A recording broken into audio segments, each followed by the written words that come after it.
right, guys, all the way from Colville, Washington. This is from K1 Locks. It's got his logo stamped right in the front of this Russwin rim cylinder.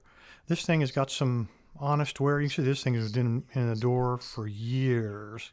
And that's honest wear. I'm actually cheating. I'm looking for any kind of weirdness, and I actually do see some worrisome stuff here. First of all, he's got it all pinned up, got it threaded as a training lock, so that's probably going to be a good idea to take it apart using those, by removing those plugs rather than gutting it. But more importantly, you see these little slots machined into the side here. I can't really tell if K1 has popped those out and maybe populated those with a pin. If he did, that would probably be a good indication that there's a trap. So when we get it picked, when I rotate it to right about 45, if the cylinder locks, I need to go back to pin, looks like it lines up with 6 here on both of them. So I'll go back to pin 6 and see if I can't get it unstuck. We got to get it picked first, of course. Anyway, inside of the box, of course, I do have a key, mummied up, and he calls this In Bloom from K1 Locks. He also gave me, there's no note, but this is one of those emergency knives. I think if I run into a picking emergency, this is probably intended to very quickly assemble, and one-handed I can cut my own throat perhaps. Always tempting, but before we do it, let's see if we can get this thing picked. Let me clamp it up and let's pick this dude open. All right, there's some counter rotation on 5. Got a little bit of a fault set, and that's good. Now my pick is stuck. Get around there.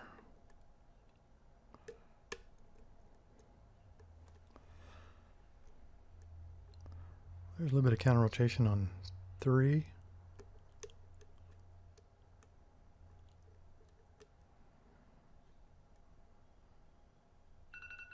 Ah, man. All right, stop. I'm going to give it extra too. I can't do it. Okay, guys. This was my 6th try. I've just invested 1 hour in K1's lock, and all I've gotten is a series of fault sets. It does give, if I can show you here, it does give the tiniest of counter rotations, which leads me to believe there are perhaps some deep serrations. I believe there's a lot of threading in this lock, but I, for the life of me, cannot get it picked. I don't know why. But it doesn't matter why, because I've just been whipped. That's why. All right. K1, let me grab a lock here. I wasn't even smart enough to pre-po it, but there you go. You just earned a pack lock. But before we do that, I got to make sure, move it out of the way, I got to make sure it is a valid lock. So let's go ahead and cut this off. Well, let's take everything apart. All right, now let's cut that off and make sure the key works. And if it doesn't, then I won't feel nearly as bad.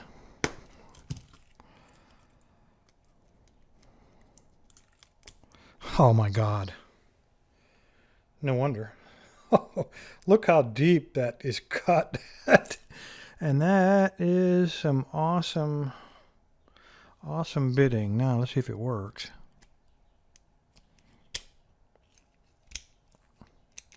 It doesn't work. There it does. There it does work. All right. Just have to jiggle it a little bit. If you put the key all the way in, it does not work, but just jiggle it back and forth and it'll work. All right, so a valid lock. It works with the key. Come out of there. And what a key it is. My goodness. All right, let's go ahead and take it apart and see what kind of weirdness we got in here. Just because it's got crazy bitting, it's no excuse for me not being able to pick the darn thing. All right, we're up to the clear tray today. You know what? Based on some of the really deep fault sets I was getting, why don't I for once try to be halfway smart? I'm going to go ahead and, I think this is the right size. Yeah, it's the same size I use. let's just take it apart like this. And that way, if there's some crazy T-pins or something in there, put these right here. I won't screw up too bad. All right. Come off of there.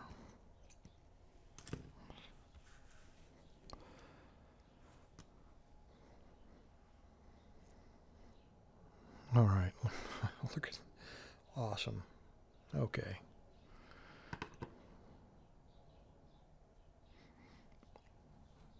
That, my friend, is one heck of a keep, and he's got an hour's worth of turning on that thing. And this little guy. All right, that worked out. So far, so good.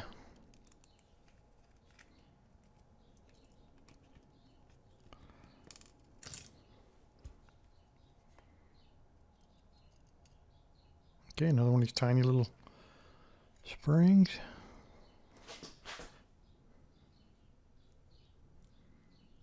Okay, we got, looks like a modified spool, but it has serrations in it with a thin part up. And the key pin. Oh yes, there's our T-pin. That would explain some of those crazy fault sets I was getting. Oh man.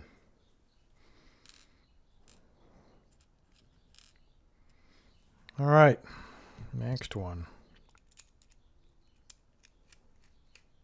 It's silver, so you know there's some special stuff beneath this one and the next one.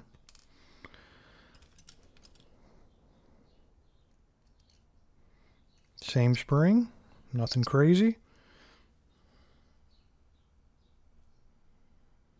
Okay, that looks like it fell. That fell out of 2, so that's a hollow. Let me set that right there. That was for that narrow shaft on that second pin. 3 is still stuck in there. There he is. 3.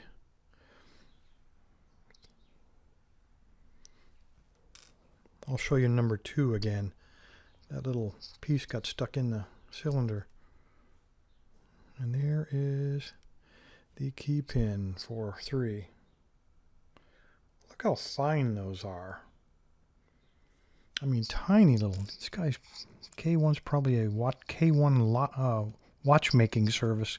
All right, let me set this guy down since it's got the plugs in it. We had this little T-pin,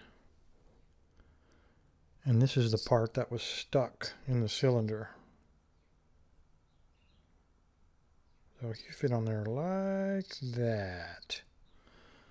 All right. And now I'm starting to wonder if he wasn't in. No, he couldn't have been in like that, because then the pin couldn't have come out. He had to have been in just like that. All right, number 4. Starting to second guess myself.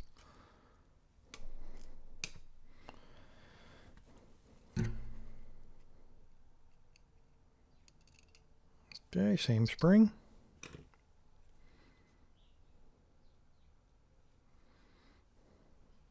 Come here, you. Okay, just nothing but a spool, but he's got little angles on him, which would let you get a deep fault set inside of that, and then not give you a lot of feedback since it doesn't have a sharp angle on him. And pin 4. Again, this is, let me set this lock down. This is another one of those little multi-parters.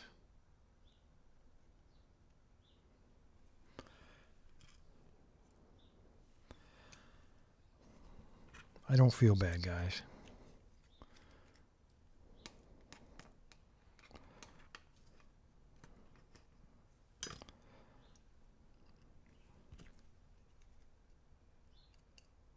Okay, we got a different spring, a lot lighter spring. And there's number 5. He was in like that, and the key pin. Come on.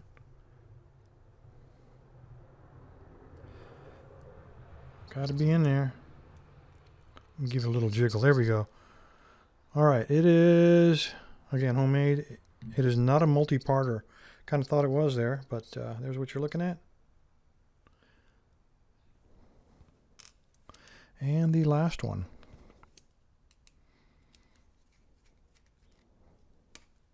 I am going to take it apart so we can see. I'm sure with all of these serrations on these pins, I'm sure that this has serrations on it. In fact, every one of these is threaded, but that might just be only so deep. Oh, look at there, double spring in number 6. That might only be for these Allen screws, Allen caps. I'm going to jiggle this a little bit. It is a screw. Part of a screw. And in fact, that's an intact. I think that's an intact Allen screw. It's just smaller diameter than the hole. And come out of there. He wanted to come out. I saw him. Come out. There you are. A little double serration. All right. And that little Allen screw with the threads on it, part of the screw is a lot smaller diameter than everybody else. All right, let's go ahead and take it apart because I'm sure that there are modifications on this, on probably both the core and the body.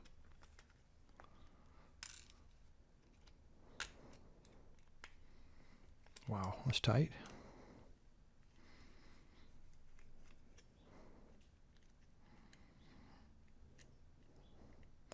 Why is that one so much longer than the other one? Come on, come on. Like he was peened on there or something. All right, I don't have to worry about anything popping out. We've already done all the damage. All right. Again, with the filing on the top of this, all of these are threaded internally, every single one of them. And it looks like everything has been filed down except perhaps number 6. But along the top, everything's been filed down just a little bit. And I don't know why. I'm still at a loss. I've had several attempted descriptions, but none of them really make a heck of a lot of sense. Inside of here, every single one of these cylinders is also threaded. Yeah, every single one of them. In the back, where I thought we were going to have some lock pins, some trap pins, it doesn't look like they, I don't know if you guys can see this. Get the camera to cooperate. Come on, camera. This little guy, I know it will work. This little guy doesn't quite line up with him. I don't know what these are for, but it's definitely not for a trap pin. It doesn't quite line up with number 6, and you see these are square holes as opposed to round. So I really doubt that those were ever intended as any kind of trap pin. So there I was worrying for nothing, but plenty to worry about. I think you guys see that. After all, it whipped me. All right, what do we got here? I think this is a single pin. Yeah, that is a single pin. I almost thought like it was like this guy, 2-parter. So there's what we're looking at, guys. Number 1 is this huge, huge homemade serrated guy. It's almost got a spool in the middle. You got plenty of chances to get caught up in all the threads in both the core and in the body of the lock. On the top, this was a key pin, but he put some threads on the top of that as well. This guy is a single pin, but this one does come apart, you saw.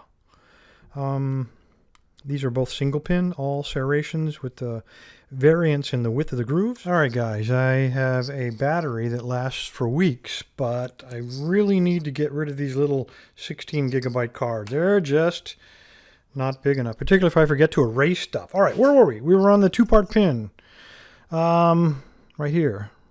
So I got stuck on this guy, plenty of room to get caught. Big spool element here to get caught up in. But again, you got threads on everything. Don't understand why you'd waste time with that. But anyway, single part pin, and he's really odd looking. Let's take a closer look at him. Serrations on this guy, and then same with here. This is a screw, a piece of a steel screw, and had a double spring on the top. Let's take a look at that weird pin real quick, because he looks particularly odd. I don't understand how you got that irregular surface in the center there. It doesn't come apart. It's almost like this side was filed off or something. Anyway, it didn't matter. I wasn't able to pick it. That's the way it goes. All right, K1, thank you, sir. I think I will make use of this knife now. If you hear a gurgling noise and liquid spilling on the floor, you know exactly what it is. Before I do that, though, I'm going to get this pack lock in the mail to you. Thank you, sir. Appreciate all the effort you put into this awesome lock. Thanks, guys. Appreciate your time. Stay safe. Stay legal.